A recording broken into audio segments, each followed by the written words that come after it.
Il n'y a pas de différence entre eux. Le problème, c'est quoi? C'est qu'il n'y a pas le Saint-Esprit pour nous dire ce qui va arriver à la personne. C'est ça. La différence entre Michal et la personne, il n'y a pas de différence dans leur comportement. La seule différence sur le plan pratique, c'est que nous, on ne connaît pas ce qui va arriver à la personne. Parce que pour Michal, la Bible déclare qu'elle n'a pu enfanter jusqu'à ce qu'elle meure. Elle n'a pas. Maintenant, qu'est-ce que la personne perd dans la présence du Seigneur quand il y a le mépris? Parce que quand il y a la louange et l'adoration, même quand tu es malade, mon frère, lève-toi avant que la maladie te fasse te coucher.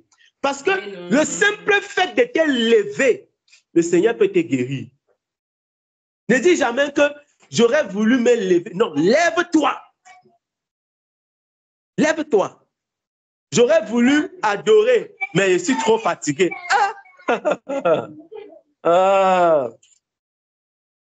J'aurais voulu, mais non. Ça, c'est vraiment quelque chose que le Seigneur mettait dans mon cœur, mes bien-aimés, pour partager avec nous. Gardons cet enseignement-ci. Au milieu de l'adoration, il y a quelque chose d'extraordinaire. Et il y a la bénédiction en abondance, mais il y a aussi le danger. Il y a le danger. Un grand danger. Le grand danger dans l'adoration, c'est il faut bien tenir ses pensées et son cœur.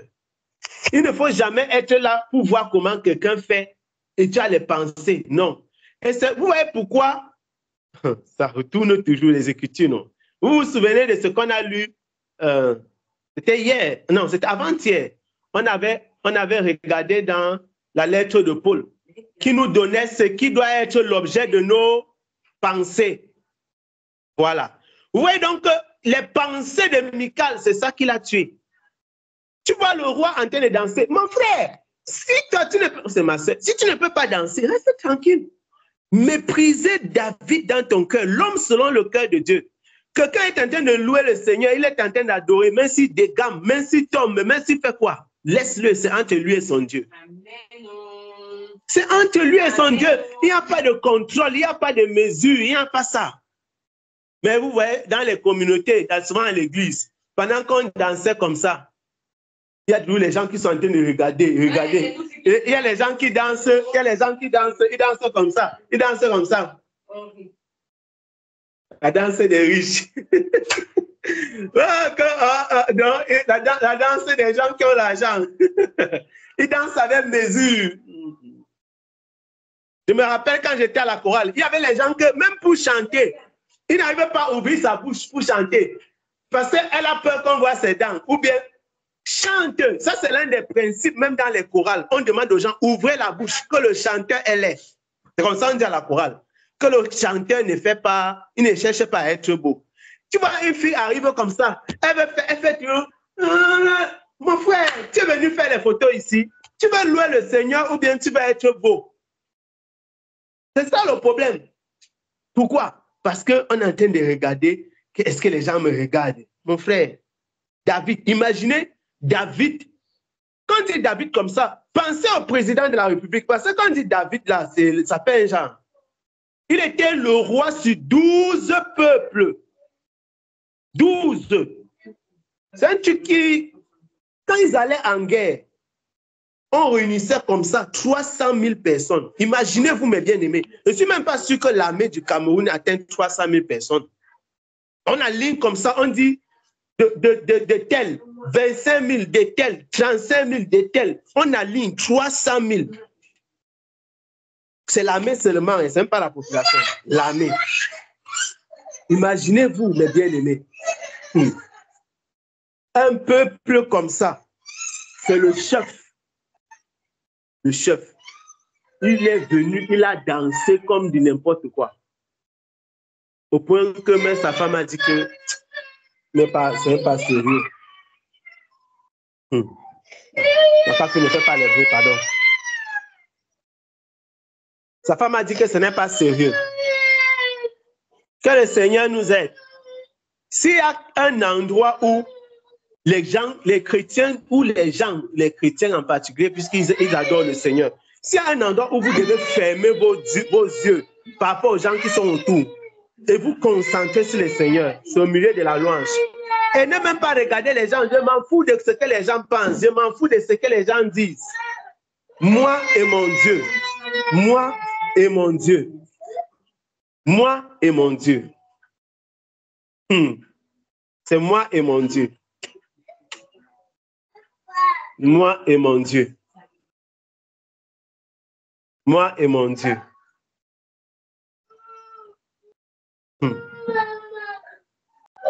Ah, Seigneur. Nous servons un Dieu et l'adoration, c'est vraiment quelque chose que le Seigneur, s'il y a quelque chose qui va nous rester après avoir quitté la terre, c'est l'adoration. Au ciel, on ne fait pas autre chose. On ne pile pas foutu, on ne mange pas le riz sauté, on ne cherche pas l'argent. Donc, tous les talents qu'on a sur la terre, là, le talent même, qui est le talent, c'est l'adoration. Donc, ça va se réunir. Les gens qui disent que vraiment, il n'a pas une belle voix, il ne sait pas danser. Dieu ne cherche pas la voix, encore moins la qualité de la danse. Parce que si c'est que tu dois seulement regarder que non, tu n'as pas une belle voix, donc tu ne peux pas chanter à haute voix, tu ne peux pas louer, tu ne peux pas adorer. Le problème, c'est que tu vas donc partir au paradis, faire quoi? Tu vas partir faire quoi là-bas? Parce que là-bas, on adore seulement Dieu. Il n'y a pas autre chose.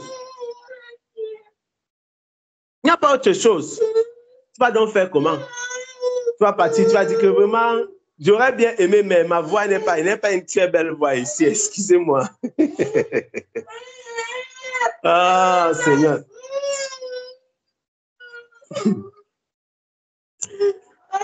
Ah, Seigneur. Que le Seigneur nous aide.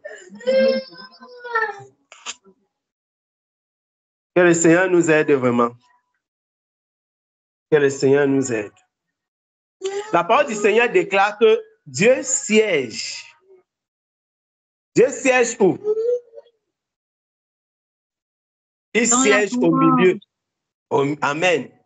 Dieu siège au milieu de la louange et de l'adoration de son peuple. C'est ce que la parole du Seigneur déclare.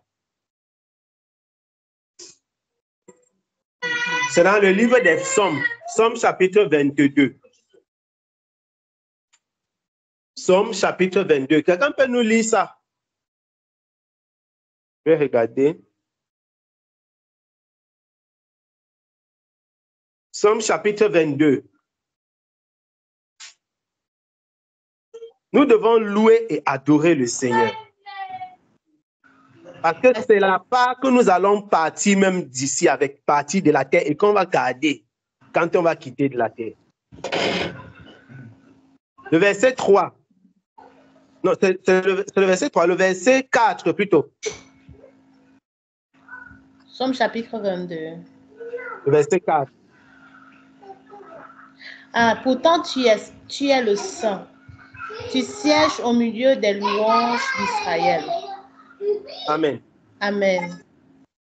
Tu sièges au milieu des louanges. Dieu siège au milieu des louanges. Il siège au milieu des louanges. Israël, c'est son peuple. Paul nous a enseigné que nous sommes Israël. Vous voyez? Nous sommes Israël. Donc, le Seigneur siège au milieu de notre louange. C'est nous, son peuple. Les bénédictions qui ont été réservées pour Israël, mes bien-aimés, c'est pour nous. C'est de nous dont il est question. Donc, Dieu siège. Donc, il est assis au milieu de la louange de son peuple. S'il y a un endroit où tu peux être certain que non, le Seigneur est là, c'est au milieu de la louange. Parce que regardez, non? Ah, il y a quelque chose que les hommes doivent, qu'il faut comprendre. La louange, c'est la louange. La louange, c'est la louange. Même quand quelqu'un est n'importe comment, il ne doit pas perdre de vue que Dieu siège au milieu. Même si tu es triste n'importe comment, ne perds pas cela de vue. Même quand tu es triste n'importe comment, ne perds pas de vue que Dieu...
nom de Jésus. In the name of Jesus. Amen.